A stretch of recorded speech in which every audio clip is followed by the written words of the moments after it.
कोहली साहब, अब आप जरा चर्चा में आ जाइए और बताइए कि सॉल्यूशन है क्या, क्योंकि आरबीआई भी ये मान रहा है कि हमारा फोकस जो है वो देश की अर्थव्यवस्था को पटरी पर लाना है, और अगर हम ऐसा करना चाहते हैं तो पेट्रोल डीजल की कीमतें जिस तरह से बेतहाशा तरीके से बढ़ रही हैं, इस पर काबू पाना होगा। हर कोई मान रहा है, काबू पाया नहीं जा पा रहा है, क्यों?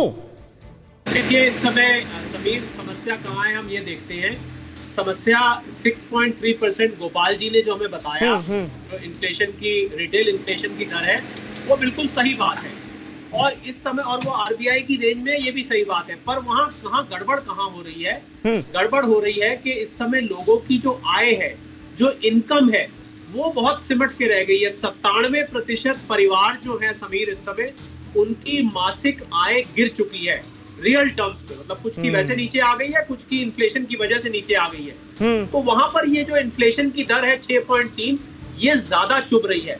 अब मुख्य कारण, और मैं कहता हूँ सबसे ज्यादा बड़े कारण है, उसमें से एक कारण पेट्रोल और डीजल है, क्योंकि डीजल का जो है कैस्केडिंग इफेक्ट होता है। और कांग्रेस के भी जो हमारे भाई प्रवक्ता हैं, वो भी ये नहीं कह सकते, क्योंकि हम एक कहावत बोलते हैं पॉलिटिक्स में, हमाम में सब नंगे। मतलब आप जहां राज्य सरकार जिम्मेवार है, वही केंद्र सरकार भी जिम्मेवार है, क्योंकि एक्साइज वो ले रहे हैं, वैट वो ले रहे हैं। तो ऐसा तो है नहीं कि एक ही सरकार सारा टैक्स ले रही है।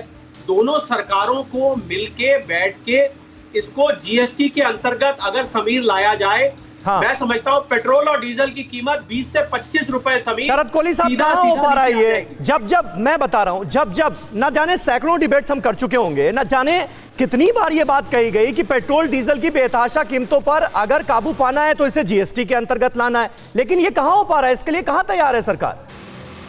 देखिए, इसके लिए दोनों सरकारों को मिलकर, जीएसटी काउंसिल में राज्य सरकार भी है, केंद्र सरकार भी है। जब तक दोनों राज्य और केंद्र सरकार में जिस कोऑपरेटिव फेडरलिज्म की हम बात करते हैं बार बार समीर, अगर वो जमीनी तौर पर दिखाई नहीं देगा तो ये सहमति नहीं बनेगी। ये बात पक्की है।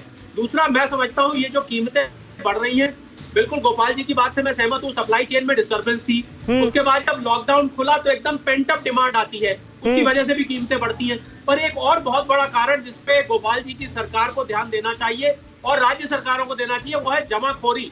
ठीक है, ये इंपॉर्टेंट बात आपने कही है। जमाखोरी के इशू को एड्रेस करने की जरूरत है और पेट्रोल डीजल की कीमतों को जीएसटी के दायरे में लाया जाए।